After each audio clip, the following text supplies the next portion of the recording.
आशा और निराशा जीवन के दो पहलू हैं जो हमारे जीवन में आते और जाते रहते हैं।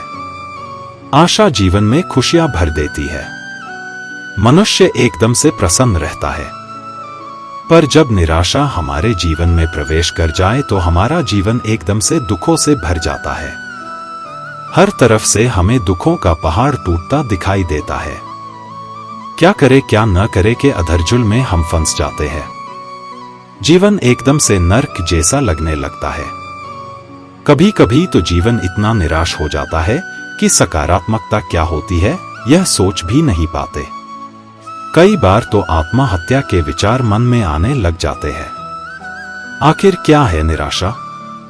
निराशा एक स्थिति है जो निम्न मनोदशा और काम के प्रति अरुचि को दर्शाती है। उदास व्यक्ति और दुखी, हताश हो सकता है, खाली, निराश, बेबस, बेकार, दोषी, चिड़चिड़ा या बेचैन होता है। जीवन में निराशा क्यों आती है? चाहे कामकाजी जीवन हो, व्यक्तिगत संबंध, व्यापार में घाटा, किसी और वजह से आर्थिक संकट या फिर स्वास्थ्य से जुड़ी परेशानियां, इन सभी कारणों से हमारे जीवन में निराशा के क्षण आते हैं।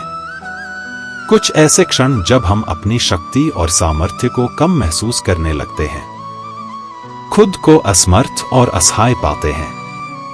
लगने लगता है कि हम जीवन को आगे ले जाने में खुद को सामर्थ्यवान नहीं पा रहे हैं।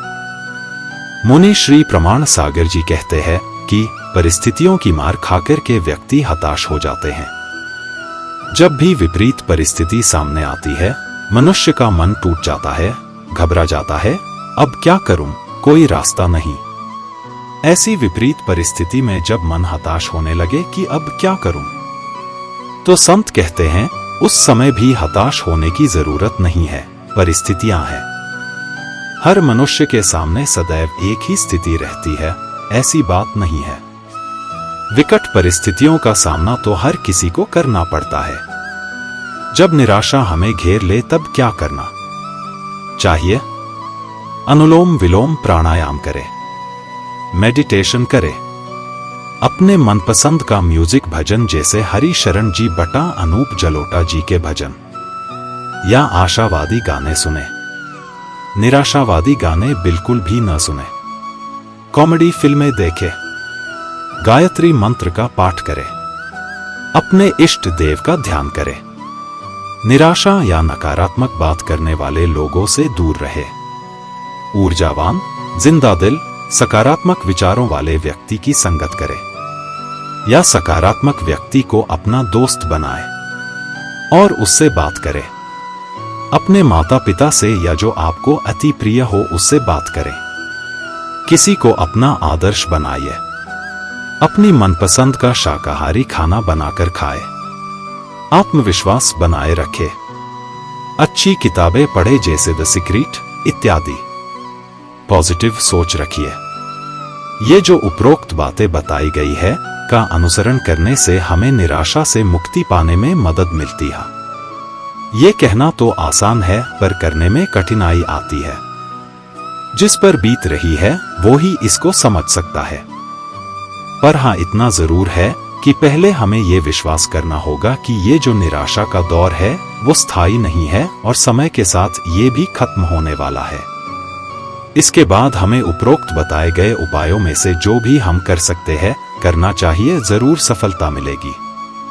क्योंकि इंग्लिश में एक कहावत है कि नथिंग इज परमानेंट। मैंने कई संतों को कहते हुए सुना है कि ये समय भी कट जाएगा। इस बात का स्मरण रहे कि हमेशा ही जीवन में जीत नहीं मिलती है। हर उम्मीदवार को नौकरी नहीं मिल जाती है। हर काम पक्ष में ही नहीं हो पाता है। जीवन तो उतार चढ़ाव का नाम है। यहाँ हर तरह की स्थिति बनती है और आनंद भी इसी में है। इसलिए हर स्थिति में सहज रहना जरूरी है। लेकिन इसका अर्थ यह नहीं कि आप अपने लिए ऊंचे लक्ष्य तय ही न करें। अपने लक्ष्य ऊंचे रखें, लेकिन उन लक्ष्यों के पूरा न होने पर भी जीवन को रुकने न दें। निराशा से निपटने के लिए इन युक्तियों का प्रयोग किया जा सकता है। उदास रहने के कई कारण हो सकते हैं और अलग अलग परिस्थितियों में लोगों को विभिन्न समस्याओं का सामना करना पड़ता है। इसलिए आपकी जो भी समस्या है और जिस भी उम्र से संबंधित है, बस खुद से कुछ सवाल पूछें। यह निश्चित घटना क्यों हुई? मान लीजिए कि आपने अपनी नौकरी खो दी है, इसलिए हर एक विवरण पर ध्यान केंद्रित करें, क्योंकि कभी कभी हम खुद भी नहीं जानते हैं और बस सारा खेल खत्म हो गया होता है। इसलिए ध्यान केंद्रित करें और सोचें, आपको स्वतः ही सुराग मिलने लगेंगे। यह संभव है कि आपने अपने बॉस के पसंदीदा कर्मचारी के साथ दुर्व्यवहार किया हो। यह भी संभव है कि आपके प्रतिस्पर्धियों ने कुछ किया होगा। मेरा यकीन कीजिए, जब आप विवरण पर काम करेंगे तो आपको सुराग मिलने लगेंगे। और अगर ऊपर बताई गई बातों में से कोई भी काम नहीं करता है, तो इसकी वजह आपका प्रदर्शन हो सकता है। घबराइए नहीं, क्योंकि हम सभी सोचते हैं कि हम सबसे अच्छे हैं, लेकिन हम असफल होते हैं और अहंकार की भावना सब कुछ नष्ट कर देती है।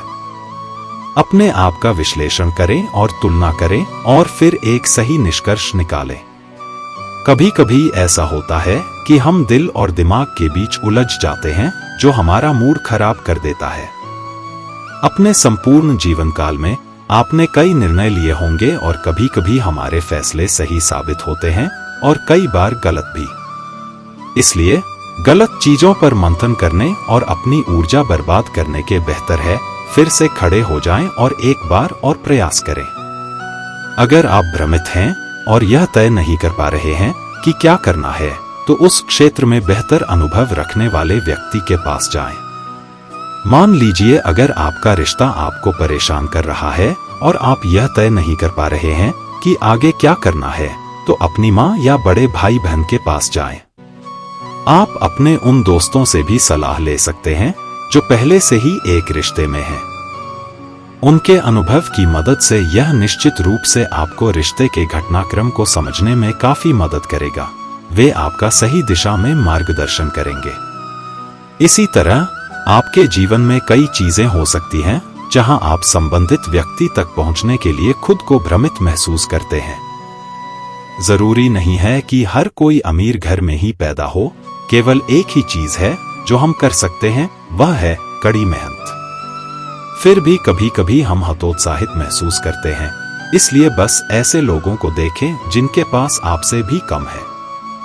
मान लीजिए आप एक कार के मालिक हैं, तो बस उन लोगों को देखें जिनके पास स्कूटर है। इससे पता चलेगा कि आप कितने धन्य हैं।